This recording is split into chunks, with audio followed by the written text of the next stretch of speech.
What's going on, Illumineers, and welcome back into the Madhouse. And I am doing another gameplay commentary, but it is not just me. This has been so surreal because I keep getting to have these amazing people on, and this time, if you haven't figured it out by the picture yet, by the thumbnail, I am joined by Mo Shamblin. All right, he is a world's qualifier. He was number one seed at NA Continentals. This man is a riot. He is awesome. He's got a stellar mustache. Look at that hair.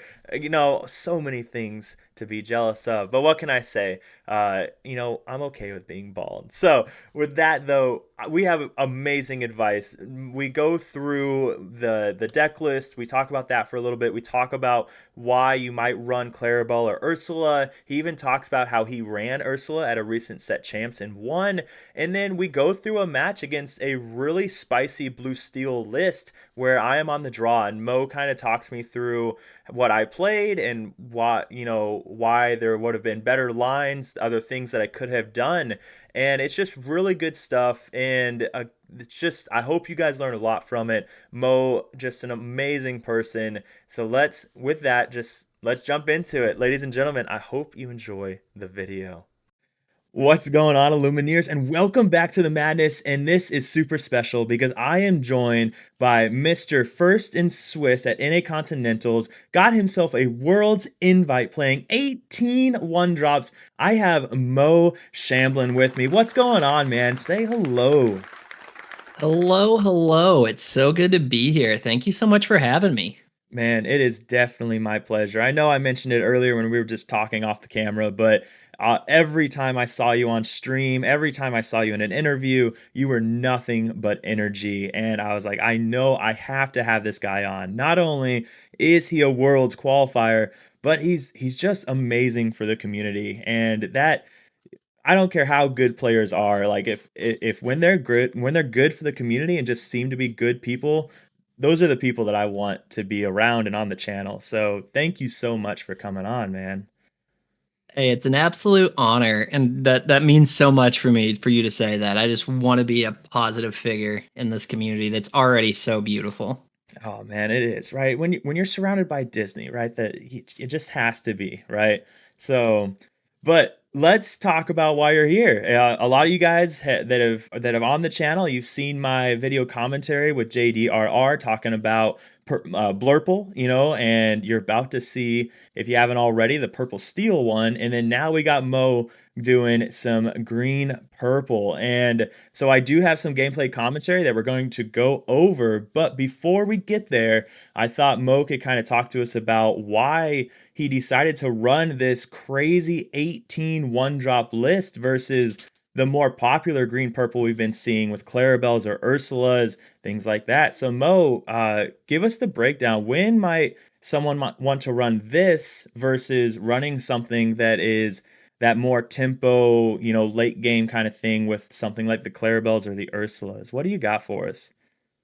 Yeah, absolutely. So, midways through the set, sometime before EU Continental Champions Championship, we learned just through testing, my friend and I learned how powerful going wide can be. There were other decks that were doing it already. Purple Steel looks to the aggro, like Mhm. Purple Steel from last set looks to double play on turn two. And just the ability to swarm your opponents was a huge strength of this deck with incredibly powerful low cost characters. And you would wonder, why is Clarabelle not here, since you mentioned it? Because if you're able to play out your hand so quickly with all these one drops, you think Clarabelle would be an auto include almost. But I found her more difficult to work into the current meta. She made your better matchups laughably easy. She made Ruby Amethyst a walk in the park, made um, classic Steel Song approach a very easy matchup, but made your Diggy Hole matchup so much more complex because playing her out for five for the shift or seven hard cast, and their hand typically had zero to maybe two cards in it by that time. It just made your hard matchups even worse. And so I chose to forego her here and go with a little bit different of an approach. Okay, no, and I can dig that it because going into Continentals, there was a pretty good idea that we are going to see a lot of Diggy Diggy Hole, and then even into this set champs, we are seeing non-stop Diggy Diggy Hole. It is all over the place, winning. So like you said, that Clarabelle, when you know that you're going to have a large amount of these Diggy Diggy Hole decks, that Clarabelle ultimately it's almost an auto ink because it's not going to gain you any of that any of what you really need where you'd rather just be doing other things with all of that ink.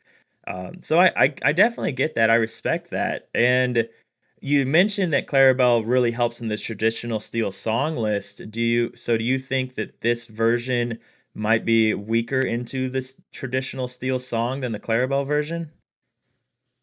A touch, perhaps, but really the more classic, the Steel song that's still playing Ariel, A Whole New World, it's honestly a fairly favorable matchup to walk into. And a lot of people will question that, but it plays out a lot like it did last set, where, you generally play really low to the ground. Your hand is almost always emptying out. And so when they do play the Whole New World and they do let the wheel loose, you are basically drawing 7 for free every time.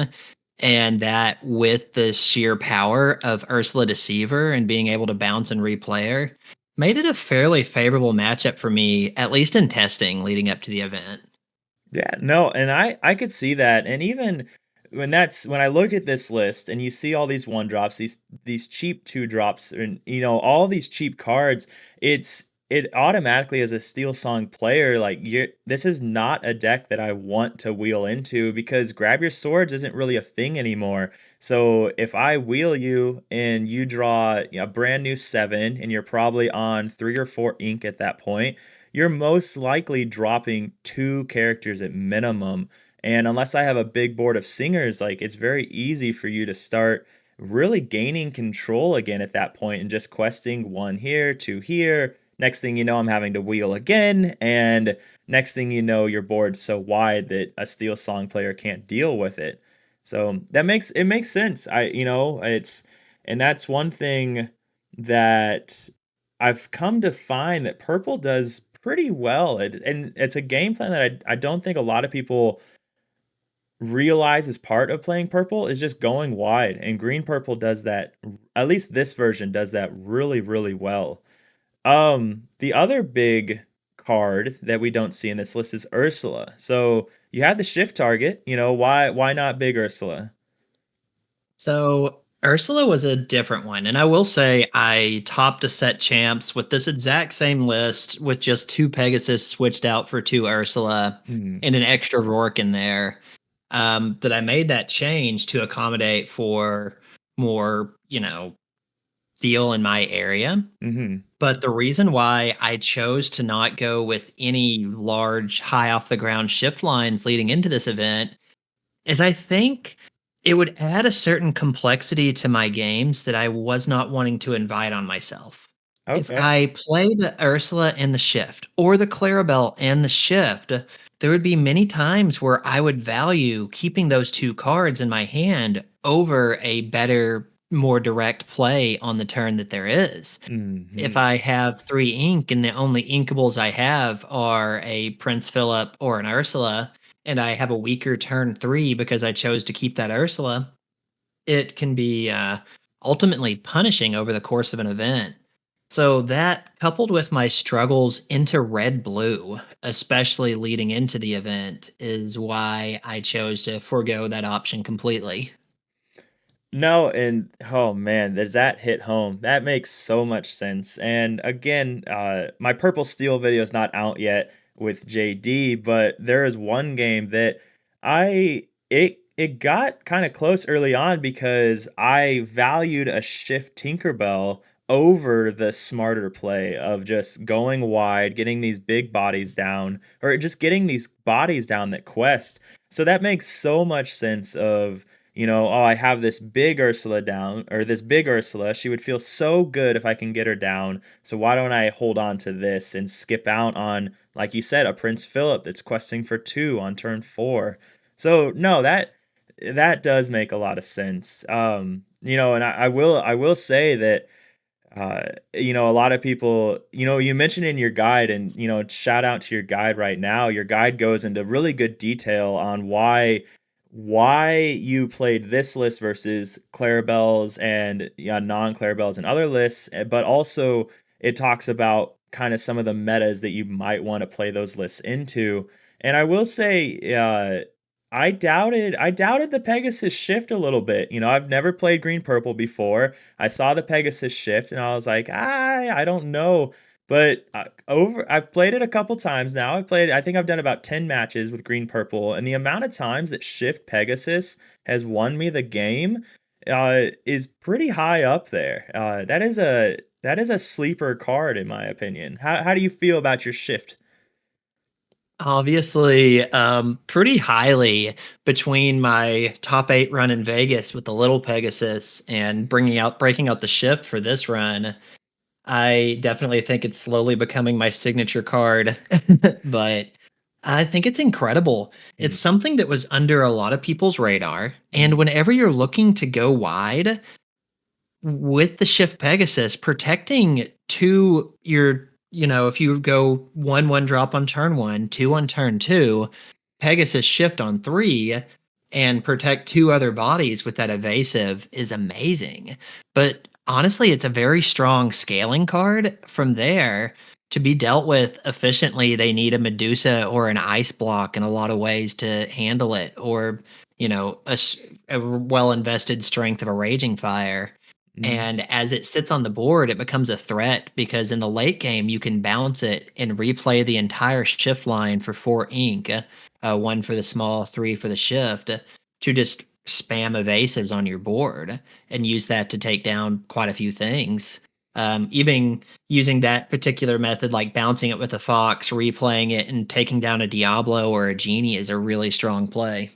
Yeah, no, that is top tier. I didn't even think about like you said, it's 4 ink to give all your characters evasive. Like that is, I guess, 6 if you bounced it and played it in the same turn. But one thing that I noticed is as I was going, like the deck plays really fast, but there were some games where I would notice that I'm still, next thing you know, I'm at like 7 ink because it draws surprisingly well as also. So I'm at like 7 ink in an aggro deck, and the deck just every time I play it, I'm just like, man, this is wild. Like the Pegasus though, one of my set champs recently, I was playing Blurple, and my opponent was on a green purple and he was playing Pegasus. And there was just nothing I could do because he shifted a Pegasus and then he played a genie, and there was no way for me to answer his genie well without then being answered back by the Pegasus. And it made things just so tedious for me.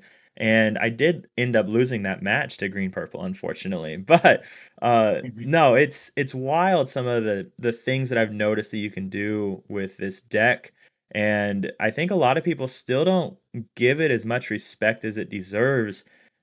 Whether it's because we don't see it a lot, I'm not sure, uh, but yeah, I mean, we have the gameplay commentary coming up. Any kind of words of advice or last minute thoughts on the deck or the other decks before we jump into that?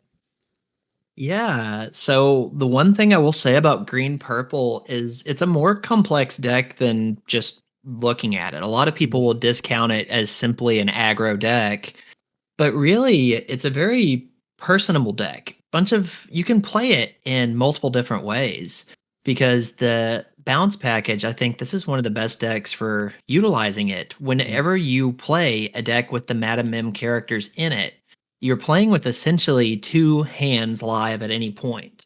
You have your hand, which is the amount of cards in your hand, mhm. but also your board, and the ability to bounce and replay targets for value is such a really fascinating way to approach different games. So if you enjoy this deck, give it some extra love and it'll start showing up for you. Oh, and it does. I was playing a Baja Blast earlier, and I was like, "Oh, there's no way I can win this game. He's gonna play Muses and bounce literally like half of my deck." Next thing you know, I top deck an Ursula. I play the Ursula. He loses how far I go. then he plays a muses. So I bounce the Ursula with Snake and play the Ursula again. He loses his other song. So it was just, and then from there it was just over. Like, so yeah, it is crazy wacky. I definitely, if you guys have never played Green Purple, watch this video and learn some tips from one of the masters of Green Purple, and then give it a try. But with that, let's jump into the video, man. You haven't watched this. I didn't send it to you ahead of time, so full on surprise for you. This is a best of three. It is a 2-1. I lost the dice roll, so I am on the draw, and it is against Blue Steel. But it, right, Hard matchup, it very is. hard. It is a very hard matchup, but it's a very off meta Blue Steel, and we're gonna see that right away in game one because he completely decimates me. But we'll kind of jump into it, and and we'll kind of see. I found I'm this is at Safari Zone Collectibles, and I'm finding that there's certain tables that the lighting is really bad, and this is one of them. So I'll make sure to highlight what the cards are when the glare gets really bad. But this is my opening hand. Looking at this, I have Snake, Rabbit, Prince Eric, Crab, Prince Eric, Prince Philip, Shift Pegasus, and Lyle.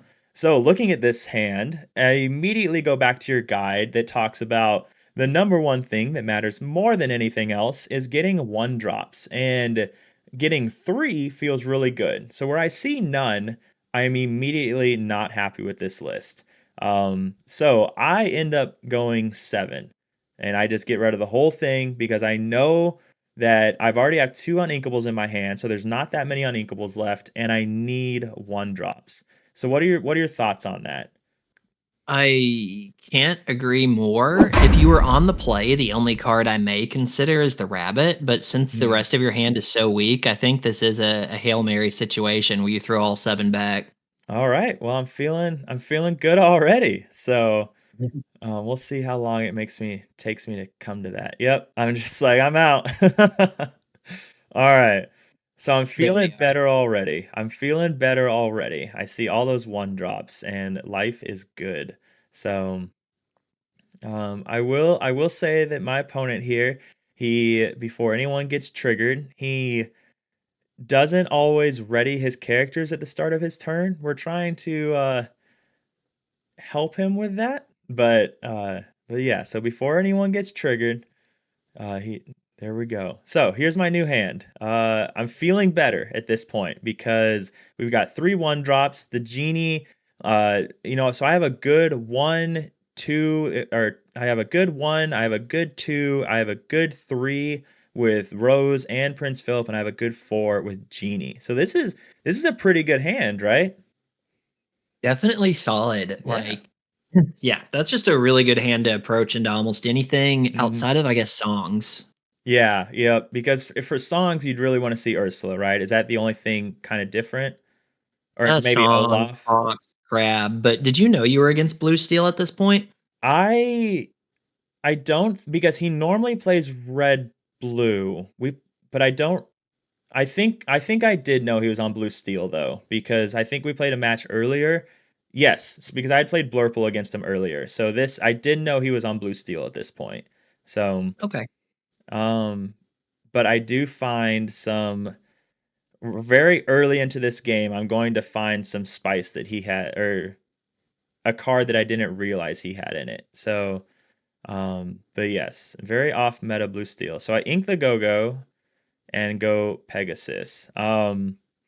Now I went that route, like I said, so I did know he was on blue steel, and I know that he runs Calhoun's. So that was my Mhm. thought behind the Pegasus there, so I can just start questing. Now, what are your thoughts on inking the go-go so early? So I do think the Pegasus is correct to play here. I definitely would have held the go-go at Mhm. least one more turn, and I think I would have conceded one of the one drops. Mhm. Maybe either the broom or the Chernabog, just depending. But I think I would have conceded one of them. I would have kept the Diablo for sure because if you get the crab, it does trade very favorably into Calhoun. But Mhm. I do think I would have conceded one of the one drops here just because you have so many and you have a solid turn one, two, 3, and 4 mapped out, so it'd be turn 5 till you play a 1-drop, and the Yeah. Go-Go has immense value in this matchup. Oh yeah. Yep. And he does, like I said, he does run like Flowershams and things. So there's the Flowersham right there, and the Jim Hawkins. That's the baby shift Jim Hawkins right there. So there's our crab that we were just talking about. So Mhm. so let's see what happens. Let's see. Hopefully, I'd like to ink the. Let's see. I'm debating which 1-drop to ink at this point because I know I'm going double 1-drop. Yeah.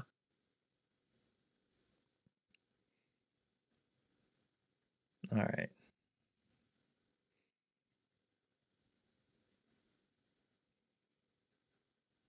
Quest for 1, pass. All right. So, let's talk about this real quick. All right. I think with the crab in your hand, Mm-hmm. so the Diablo always gets played here because what are we expecting to potentially happen on the next turn? A shift and a song. Mm-hmm. Worst case, grab your swords. But like, if we see the Jim Hawkins and the shift is a 5/5, I think playing out the Chernobog followers. Well, hmm. There is some thought to playing the broom because the shift just does 1 damage, if I remember correct. It's been a minute since Correct. I've played against it. Yep. So I suppose the broom would be able to handle it, but with the crab, you could trade into it. But they would almost certainly remove your Chernobog. Under further examination, I think that's the good play. I think that's a solid play. But if he All right. shift and sings grab your sword, there's nothing we could do here. Well, I've got really bad news. So for Oh, me, here it because goes. and this is when I realized he played Grab Your Swords. I did not know he played it. I hadn't seen it yet. So yeah, he shifted, saying Grab Your Swords, and good game. So I drew my card, got an Mhm. Ursula and a goat. And at this point, I'm feeling pretty bad. I don't that's pretty rough. So let's see if I can make the comeback though. So I ink the Ursula, go the Rose. At that point, now, do you think there was an argument to play the Prince Philip over the Rose at that point? Um, so they both are decent in this matchup. You did already see a grab your sword, so Mhm. that does kind of lower Prince Philip's innate value. They could have a Zeus here for the Rose, and I think we're fine with that trade. The one thing we are noticing is they are kind of burning through their cards. Yes. Um, so we just really they need to take a turn to try to establish themselves back into this game and ideally probably with a Flaversham. But I don't feel as far out as we could be, even though I'm Mhm. sure this game is going to go terribly from here. Grab your swords is a very good card against this deck. Yes. And I yeah, I think you talk about that in your guide actually about why 18 drops is so good right now because so many decks dropped Grab Your Swords. And so when he did that, and there's the Flaversham. So uh, Absolutely. it's rough. So the so the reasoning behind the grab your swords is blue steel's worst matchup is historically red blue, and playing a 5 cost uninkable is definitely hard. Mhm. My friend Jonathan Lamb kind of showed that that's not always the case this past weekend from his performance in Melbourne. Mhm. But yeah, okay, we can continue. Uh, all right. All right. So I've got a Rose on the board. He's got this nasty Jim Hawkins that can sing at any point. So he didn't quest or anything last turn, so he was just readying that. Okay, So I see. I see. yeah. I was gonna say there's a free crab. Yeah. No, he didn't quest, and I think because he expected the crab. So all right. So go the genie. Now, so we went the genie over. We'll go back. I went the genie. Mhm. Should I have started going wide at this point? Because I could have gone Prince Philip and Curse Merfolk? It's definitely scary. Um, when we rewind back,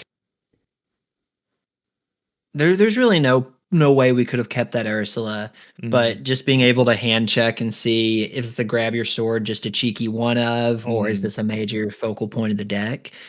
But we do have to start making some plays here to get us back into the game because we know they're just going to be a stronger deck once we hit the late game. Hmm. So I think potentially playing the Phillip and the Merfolk wouldn't be too bad. And then if you get hit by another grab your swords, then you just scoop up the cards and go to the next one. Yeah. All right. All right. And that's one thing that I sometimes forget to value with purple is just how easy it can be to start going really wide and the importance Mhm. of doing so, especially with this deck. Um, so learning opportunities. And then I don't quest. I kind of want to keep that opportunity for him to turn sideways so I can take it out with Crab. Unfortunately, he had Zeus, so like you said, that Ursula earlier would have been kind of nice. Let's But talk about the quest real quick, because I think that's an important thing to look into. okay. And the way that he played out that turn, he had the Zeus for the genie, so it didn't altogether matter. Hmm. But I do think stopping whenever their hand's getting down this low, if you quest with the rose, they would have to remove it with the gem or a song. Hmm. And if the gem is removing something, he's not singing a whole new world, which is decent for us at this stage in the game because Hmm. we have more cards to lose than they do. Yeah. Yeah. But worked Okay. out pretty well here because we get to swing the crab and go into Hiram, which is good. Well, I don't know if I take out the Hiram. Yep. So Oh, the gym. Okay, yeah. okay. So I ended up taking out the gym. I didn't see any items. I figured he had, at this point, I think he had 5 ink. So I assumed he would have played an item last turn if he had it. But I think, I could have removed the Hiram and then forced him to start making trades. And that probably would have been the better option, you think? Well, so whenever you're in the state of the game where you're kind of getting behind, like you are, Mm-hmm. I think we look for patterns and ways to claw ourselves back in. And if he has the wheel, I think even if he does have the wheel, I think the ideal play here would be to remove the Hiram and double play. So probably Goat and Merfolk, which would leave you with just the rabbit in your hand, which is very safe if he does sing the wheel. And if Mm-hmm. he has an item, well, it doesn't matter so much anymore because the Hiram is removed. Yeah. So I think I would have tried to get a 2-for-1 there. And Okay. then if he traded into you, you could remove the gem on the next turn. Yeah. No, okay. So that makes sense because because then I have two bodies down versus his two bodies. And yeah, okay. Nope, and that makes a lot of sense. So, and I believe so yeah, because I had 2 ink left over after playing Crab or 1 ink, so I inked the goat to get down some characters. Hmm. Oh, yeah, yeah, yeah. So we wouldn't have been able to play out our whole hand. Yeah. But yeah, I see. Okay, that's not bad. The Alice is really interesting here. Mhm. Like I said, a spy, and that if you didn't see, that is the 07 Jafar, the one where characters with less than 4 strength can't challenge. So that Is it is while he's exerted or what is happening? I don't remember actually. I think it's Oh, just when no. he comes down. I don't Oh, I'll have to check now. But yes, like I said, super spicy deck. He's got the Alice, he's got this 07 Jafar, which none of my characters can now challenge. And then we don't see it because he inked it earlier, but he also runs the big Jim Hawkins, the 8 cost, deal 1 damage to readied characters. So oh, the John John Silver. Yeah, Silver, that's what I yes, thought that John card Silver. was. Mm-hmm. Yeah. So so yeah, he has this annoying Jafar down, which now I don't even get to challenge into his Alice or Flowersham, and he can just completely start wiping my stuff. So let's see how I go about this.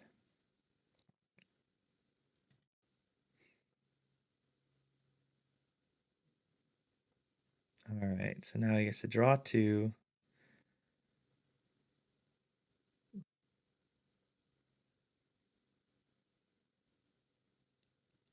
What's about to happen? Another Zeus? Yep.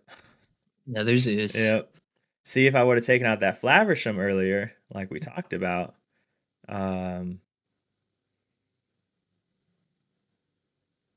Here he miscounted a little bit, so we sort through that. But I think I pick up at this point. Oh, the go-go. Yeah. Okay, okay. And the go-go would have been great, but I can't challenge because of Jafar. So Yeah.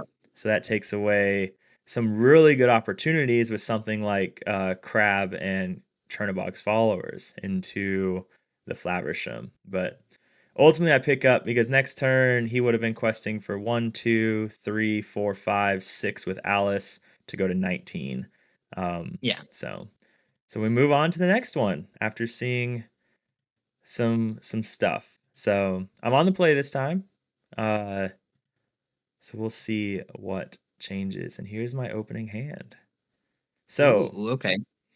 all right. So looking at this, we got Prince Philip and Pegasus, Merfolk, Genie, Kit, Merfolk, and Sir Hiss. I've got one drops. Like that's Yeah. I've got 3 1 drops. 2 of them are uninkable, but I'm gonna be playing those anyway, so I can go that route. One thing though, I looking at this, I kind of would like to see the Ursula to deal with a grab your swords, but at the same time, I'm feeling pretty good because of the cloud kicker because I can bounce their Jim Hawkins before he can do the shift if he does play the Jim Hawkins. So I'm feeling pretty good about Kit here because it prevents that mega turn for him. So I Mhm. really like, without remembering what I do, I really like the 3 1 drops and the Kit. And then I possibly keep an inkable. But what are your thoughts on this hand? So this hand is very strong for the reasons you've said already. You've got the merfolk you can establish and you can protect them with the kit, which is fantastic. We know there's probably little to no one drop characters coming out. I know. Well, wait. We saw, what did we see last round? He inked a one cost Robin Hood, so there is a Yes. chance for a one drop character coming out. Mm-hmm. I still think with that knowledge, I would probably keep this entire hand. Okay. Because we run the risk. I want the genie because the genie will require removal, will require that Zeus, and if we can keep the singer off the board, there's not a great way they can establish um, a way to deal with that without just having to hard cast. Okay. So I think I definitely want the 3 1 drops and the genie, which involves keeping 3 uninkables. And Yes. then we're keeping Kit, who basically is an uninkable because of how high we value it. So I think I would keep the other two just to ink here. Yeah. The Sir Hiss, I don't find particularly valuable in this matchup, especially after we saw Grab Your Swords, but there could be a Tinkerbell as well. Mm-hmm. He's just fodder.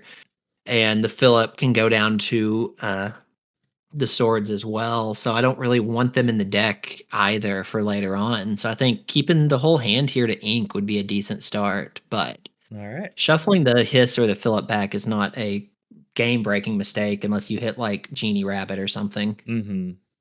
Let's see what I'd I wonder I wonder if I get scared of all the uninkables. Because most decks, keeping that many uninkables can feel pretty bad. So, and I bet that's ultimately what happens. But your idea behind keeping that genie is good because it does require, like, if he doesn't answer the genie, what's he going to do? So we send back the hiss and the genie and get back in a hiss and a fox. And I believe he Okay. kept 7. I Oh did not no. yeah, so so we'll see. At this point, I'm like, in my head, I'm like, great. So we're looking at grab your swords, but luckily I can hold them back because I have Cloud Kicker and we'll be fine. It's fine. So all right.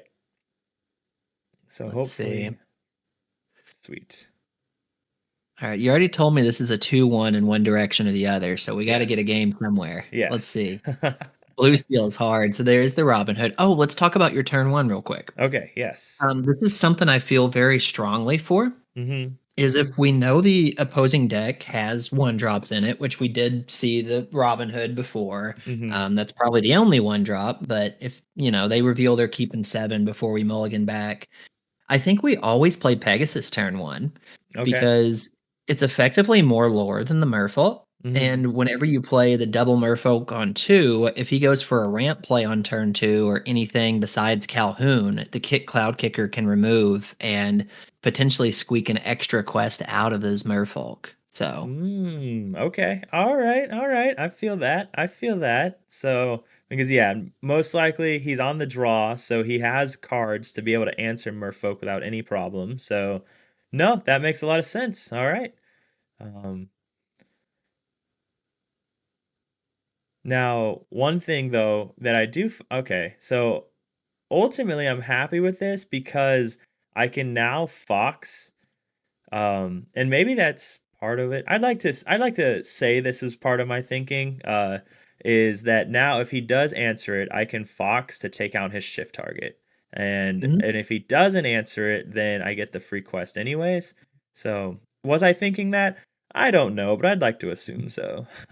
Yeah, the Fox is really solid here because then Mhm. you can keep the kit to remove the shift target, which is nice.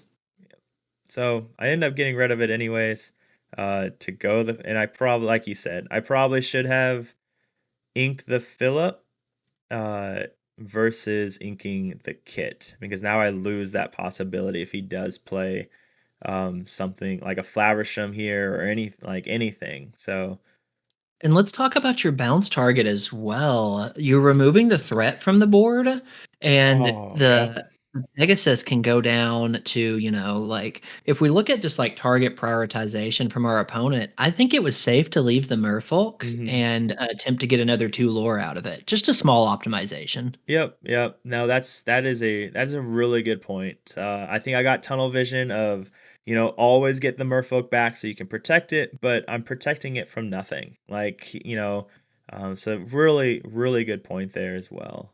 So something to note. Not a lot of rush in those colors. Nope. So Lawrence, Lawrence, we're what an feeling. interesting deck you're playing against. Yeah, I told you it is. In my last set champs recap video, I talked about the power off meta, and you just never know what to expect. Like, Mhm. so, all right.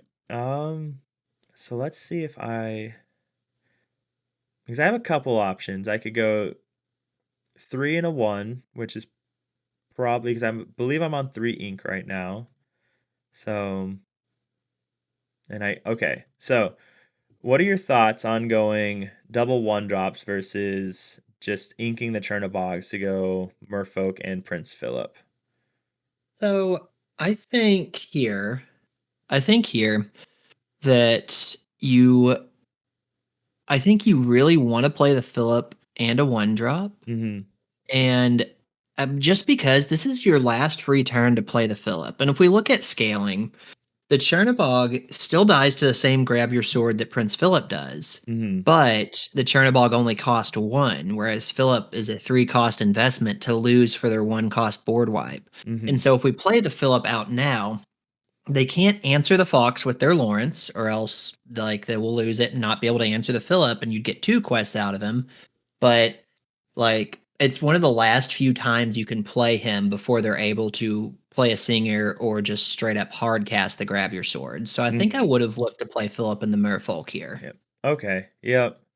All right. And that's looking back, I think I agree that that definitely would have been the the better route. So, But getting the value out of your 1 drops, I see the play you were going for here. I mm-hmm. just would rather, lose a 1 drop to grab your swords than a 3. Yeah. Inks a Beast plays Strength. Okay. Now that was Okay, that's a interesting. great sign. Yeah. I think that means there's no grab your swords. Oh, Mhm. Pegasus eats here. And I ink them. No, Goodbye. Pegasus eats here. uh, All right, so let's talk about that real quick. yep, yep, yep. So I am on only 4 ink at going into this turn, or I was on 3 ink because I didn't ink last turn. So that is one thing I skipped inking a turn. So um, So okay, I see. Still, I think so my reasoning for well, no, never mind. The Pegasus died, he got strength, they protected it. Never mhm. mind. You're fine, you're fine. Yeah, you Okay. didn't have the ability to play it anyways here. I got a little too excited because I was like, "Oh my gosh." And then I realized the other one was dead. No, no, no. Yep. This is correct.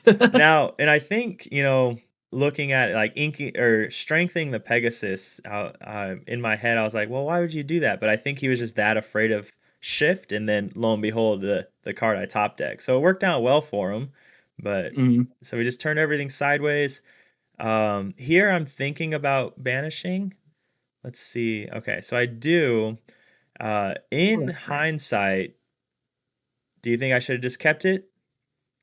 So keeping it is really interesting because it's a very risky move because Mm-hmm. they're just waiting to find the appropriate top deck to ruin your existence. Mm-hmm. And like the if they choose they didn't swing the Lawrence into the Fox last turn, right? Or is the Mm-hmm. last turn the turn they played Lawrence? It was No. the turn they played Lawrence, right? Nope. So Lawrence did nothing last turn. So they're He. valuing that Lawrence highly. Mhm. There is an argument to leaving it, but your hand is so low. I think popping it is probably the correct play here because you need to not run out of resources and give them turns to draw. You want to always present more and more threats for them to have to deal with. Mhm.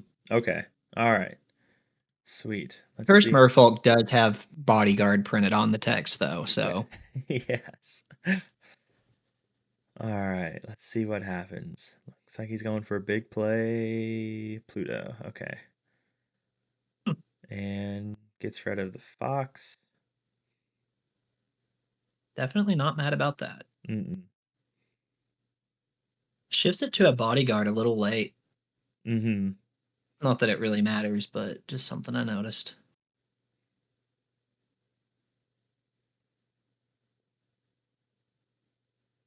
All right. And All then right. Here you're telling him you better have grab your swords, and that's how your entire turn's going to be spent. And even if they do, I think you get it. there we Yeah. go. All right. Oh, beautiful. Game two. We got it. Okay. So now we're back on the draw. So let's see. Let's see how we roll.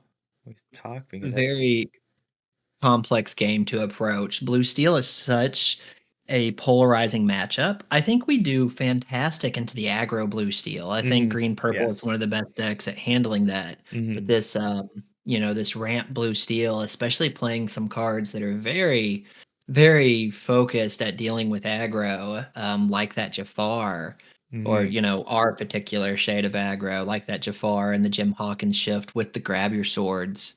It is definitely going to affect how I look going into this mulligan here.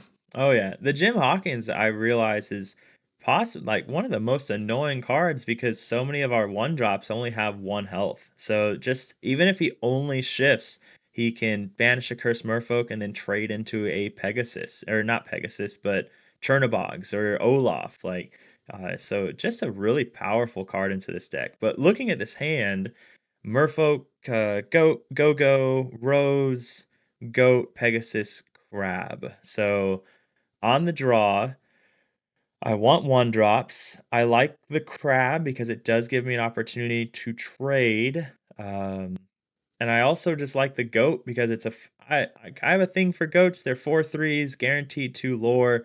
Sometimes I think I get a little blindsided by them, but looking at this hand, I'm thinking keep the crab and probably the 2/1 drops. No,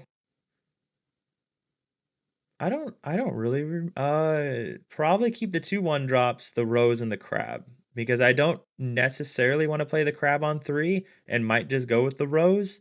Mhm. But what are your thoughts? So let's get a little complex here because that's Okay. that's why you have me here. Yeah. I'm gonna get a little bit more in depth with my thinking here. Is that this particular shade of blue steel, which blue steel is a hard matchup in general, but this deck you're up against has some threats that I don't really see like come up an awful lot. Mhm. And so I think they probably have a decent idea of how I want to approach this game. And I think it might be time to adjust and start planning slightly different.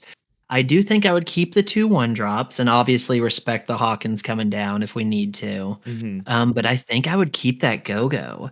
And I just value those high health targets and Mhm. bouncing and replaying her as a source of winning. The one thing we didn't Mm. see in this deck, and there's a bunch of cards that they've played. I don't know what's all one ofs. I don't know how many cards are in your opponent's deck, but we did not see Aerial Dime. We Correct. saw Alice. We saw a little bit of extra aggression push from there, Hmm. but we have not seen Aerial Dime, which is the scariest thing to face when you're playing against this deck as green purple because they're not turning sideways to win the game. So I think with that in mind, I would look to keep that go-go for sure. Okay. And I would probably, looking at this hand, I would probably keep the 2 1-drops, the go-go, and one of the 3 drops, whichever I found more value in at the time. Maybe maybe the crab since I was keeping the go-go just to help give that damage modulation. Hmm. Steel, like if you have the ability against blue steel to put damage on something while they don't have a popsicle present, or even if they do, just puts a liability on the board because they don't have easy ways to remove their own cards. They don't have a be prepared in the deck to get 4 or 5 damage counters off a Hiram. And that just means you need to bounce and replay go-go 4 times and you win the game. So I would approach this matchup a little differently than my typical strategy. And if I did not hit my go wide because of it, that's fine because Hmm. they're very punishing to our go wide strategy so far.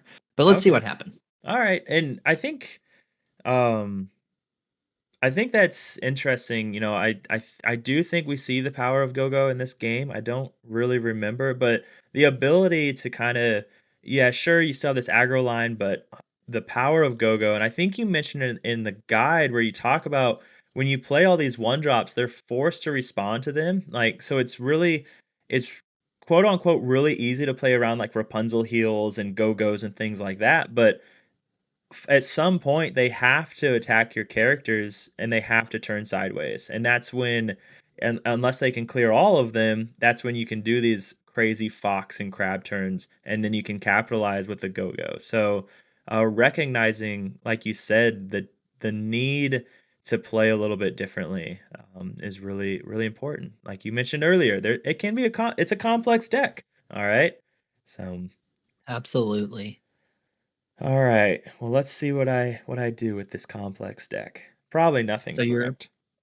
your opponent drops two. You see one of them's a strength and the other's a John Silver. They were kind enough to show us that, but that Yeah. must mean their hand is pretty strong if they're representing, such a strong side hand. That Mhm. may just affect my mulligan as well. Let's see. I went 6. All right. And I don't Oh, oh wait, what did you hit? That may uh, be I know. perfect. I saw I wonder if I kept the Pegasus. I don't I even missed what I sent back. What did I send back? Okay, so the only thing that I kept was the rose, it looks like. Oh No, wow. I Oh, sent which everything one? back. I don't even know what I kept. Okay. But it looks like we got blessed because we got a really good hand back. So, Let's um go. Oh man, I don't even know what the one drop was that I kept. So, we'll You were seeking something here. I yeah, I bet was. Ursula, which it would have been nice to Mhm. find the Ursula, but And I think that's what it was. I think I really wanted to dig for the Ursula because I felt really good when he didn't sing grab your swords. Like the whole last match just felt safe with no grab your sword. So I think I was really just keying in on let's get rid of that card. So yeah, I all right. like it. Oh, All so I right. kept the one card Um, I kept was the crab, it looks like. Because that was on the bottom. So we're looking really, I'm really liking this right now.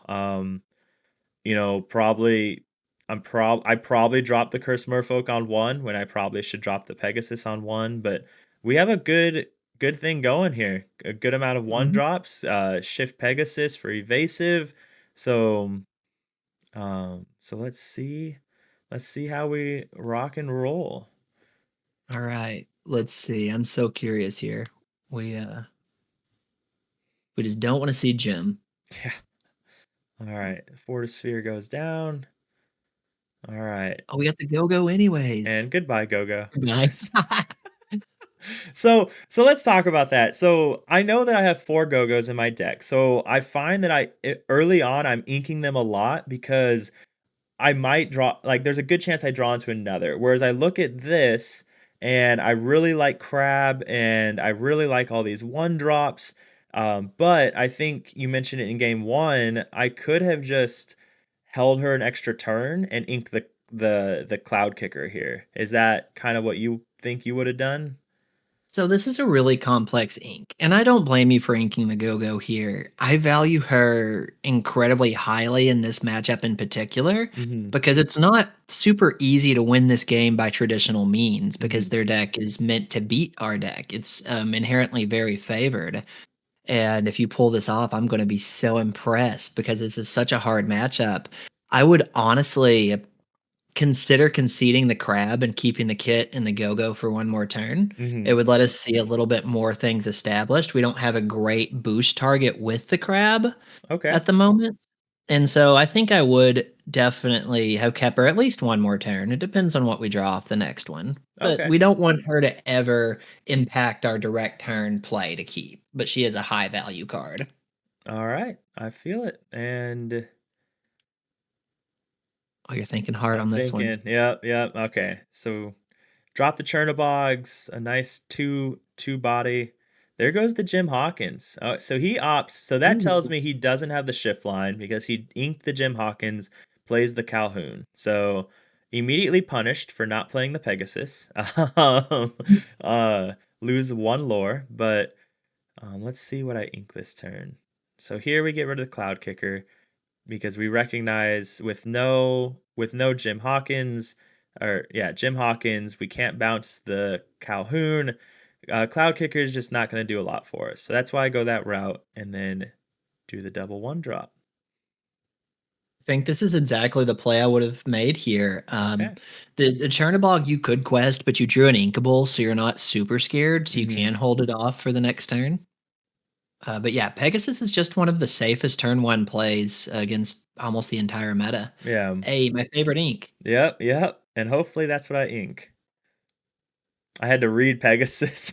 I had to make sure I was going to use them correctly. All Love right. that.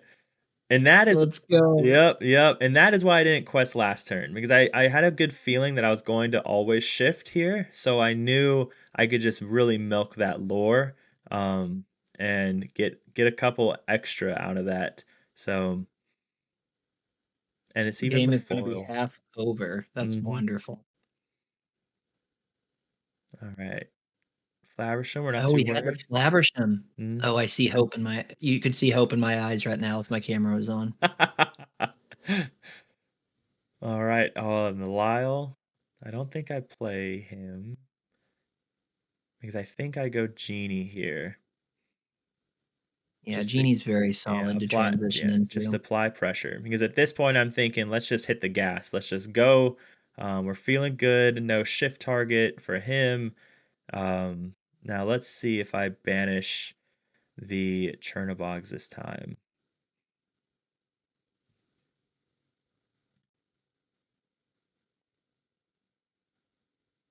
Yep. Okay. I just didn't want because he would have been able to trade with both. So um, now, would you? So I still had three cards in hand. I had Lyle. I think I had three cards in hand. Would you have kept the Chernobygs? Because my thinking was if I kept the Chernobygs down, he just trades with Calhoun and Flaversham for an easy trade. But it also wouldn't have let him draw two this turn if I had Yeah. left Flaversham. So, So the only way I would have kept it is if we did have that go-go in our hand. Which mhm, they could have obviously sequenced it in a little bit different to swing the Calhoun into the Chernobog and not the Hiram. mhm. But I do think it's right to pop it for sure here, just Okay. because like, we don't want to give them too many things for free and we have to keep ourselves like afloat in this game because that's the only way they get back in it is if we run out of steam. Okay. All right. I'm feeling good then. All right. Let's see. Let's see what he does here. Inks the Baymax. Baymax and Gosh, there turns is a five lot of for green purple hate here. Zeus. Okay. Deuce. Yeah. Yeah. So takes that out, gets rid of a dock. So now we know he's not on wheel. All Oh, right. that genie. Yeah. I feel good about the genie, but I drop a goat. Um this Pegasus just putting in work. That's 6 lore from this Pegasus alone. Yeah. Just going ham. I should have dropped the genie though. I think the genie was probably the better play. Yeah, the Thoughts? goats are effectively two lore in this matchup, no matter which way you look at it. So, like, oh, Imperial Bow Yep. definitely is Yeah. less than ideal, but Yeah. Yeah. But hey, 6 lore protected my 1 drops. I do not know. It is a 1. It might be a dock, I think. It looks there she uninkable. is. I think it's a dock. Yeah, it's either a Dock or a So, Calhoun. It's oh, two so cost yeah. uninkable. So I am super happy about Go-Go here because I have a goat on the board. So, and I think yep. So I do it here and get me some Go-Go value. Let's go. Go I'm so straight to happy about that. 17. Oh yeah. Because now I got 18 with that goat, 19 with this goat, and then 20 with this Go-Go. So that's essentially game. How we love Oh, that Go-Go makes me value. so happy. Yeah, like, and the correct play on his side would be to probably run the Hiram into the goat here. If they had a removal for the go-go. If they don't, oh, there's Baymax. Yeah, Okay, all Baymax. right. Baymax come. Oh, it was a Calhoun. So I think they're definitely on three of those because I think I saw two inked this game. That's crazy. That's a lot of Baymax. Go-go hates Baymax, by the yeah. way. Oh yeah. You can't set up your fancy turns. So I know. all right, and then we got the goat for game. So Let's go. You did we it. did it. Well, hot dog. Well, there we What go. a Um, uh, so that is some green purple against some crazy blue steel with a lot of spice. So what do again, really appreciate it. And this is for to shout out Mo for everybody that match that we did was a best of 3. It was 2-1 and with shuffling, that entire match was 18 minutes. That's shuffling multiple times, mulligans, and Mo just ran through that game with me. Took an 18-minute match with tips and advice and ran it into like a 40-minute game. So, guys, this man is a wealth of knowledge, but we're not even done yet. Mo, what else you got? What are some, final thoughts or just anything? What would you like to pass on to people? Well, for starters, I'm so glad you picked a blue steel match for me to watch because I was like, my heart sunk when I saw what it was. I see that Fortisphere game one, and I'm like, oh no, you're gonna have me commentate a loss? No. If anything, like I think this just proves one of my favorite sayings. Where there's a go-go, there's a way. And you got there. You go-go got there. Where there's a go-go, there's a way. Oh my God. Yes. Talk about energy, man. Yeah, it's wild, and like for any I just started playing purple. I'm a Steel Song player by heart. Like I love me some Steel Song high rolls.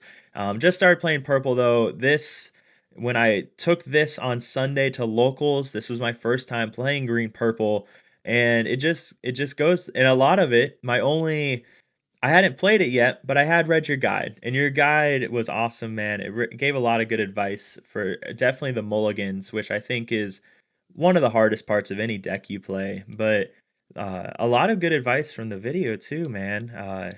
So yeah, I don't know. Anything, I know you have your Metafy, which that's where your guide is at. You have your coaching on there, and you started a YouTube channel a while ago, but I noticed you're getting back into it. You did an amazing video the other day on this deck. It was like 50 minutes talking about every single card and why you played it. And then I don't know. I guess I'm gonna give him a spoiler because you mentioned you were recording a video earlier. Do you wanna spoil that, or we'll just leave it at that? Absolutely would love to spoil that. All right. So, my video I just recorded and just dropped as of today's date is a video just kind of going into tournament tips and tricks for first time players. If All you're a right. newer player going to a DLC or a set champs for the first time or even a locals, I'm just giving some advice. I've been playing card games on a competitive level since 2008, 2009. And I just love to give advice that I've learned over the years and stuff that people won't necessarily know just walking in. Nice, man. And that is, talking about deck lists and everything, that is important stuff. Like I bet I'm definitely gonna have to watch it because there's a lot of things when I went to DLC Vegas, because I've only been playing card games since uh since beginning of July. I started playing Lorcana and I went to DLC Vegas and I was definitely unprepared for a lot of the minor things. Like I felt good about playing, but there was a lot of just other things that I could have prepared myself for. Wish I knew. So definitely excited to watch it.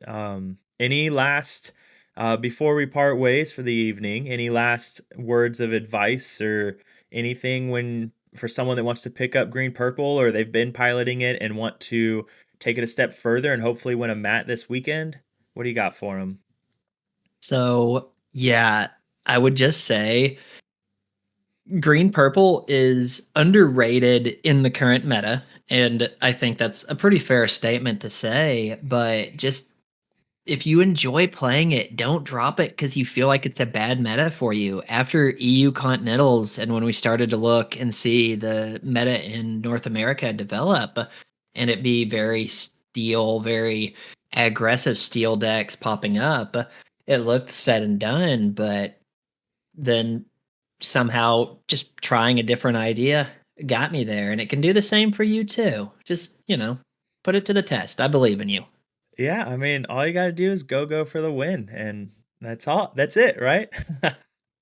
Absolutely. Well, sweet man. Well, again, I'm so excited and happy that I got to get you on, and really appreciate you coming on. Any other shout outs other than the Metafy?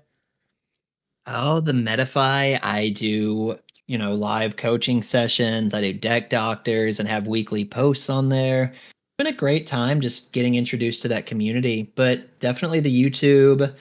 Shout out my lovely fiance Mandy for sneaking food in here to me and for watching our child, even though it's supposed to be my turn to do it today. Um, yeah, and shout out to you. Thank you so much for having me on your channel. This was a blast. Well, sweet man. Well, thank you so much, and thank you, Mandy, for watching the child. Where would we be without our women, man? No, But we're good. I feel No, like we're that's my good. catchphrase lately. So, but I appreciate it. I'll sign us off, and with that being said, remember, ladies and gentlemen, always stay happy and healthy. Until next time.